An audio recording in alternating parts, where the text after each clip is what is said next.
Well then, what's really hitting the Western world in the military ranks is the culture of wokeness, agendas, all that stuff, and what effect it's having on the standard of recruitment and discipline and battle readiness. Absolutely a total disaster.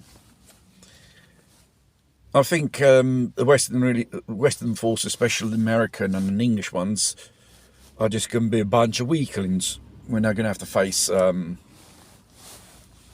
real enemy one day. Seeing Sir General Patrick Sanders, head of the British Armed Forces, said we will need new recruits because we have to fight Russia one day. And I don't think people are that reluctant to sacrifice their lives for what? For someone who's looking for war.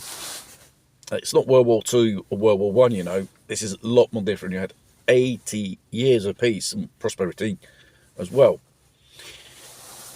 And are they really battle ready with this woke culture infecting their discipline? I don't think so.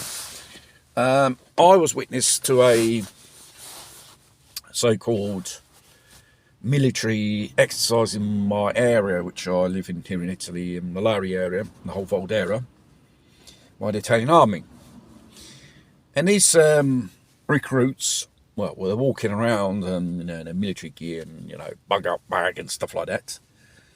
And when they didn't find that thing which they were told, obviously in military manoeuvres, were instructed to find, they just went into panic mode and start shouting and screaming.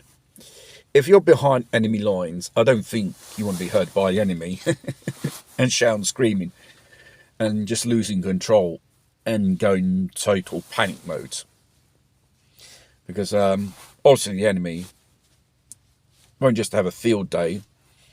Obviously they will take you out a lot more easier. So seeing these wokie people appear on the battlefield, I think whoever their enemy is going to face in the future, they're going to have a good old laugh.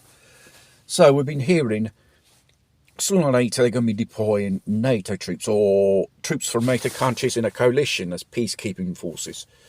Who's going to be the international authority to pass a resolution? United Nations, to declare non-flying zone.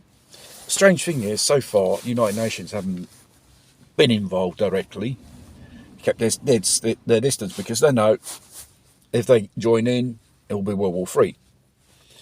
And if the so-called NATO peacekeepers start appearing on the front line, even that will be World War III.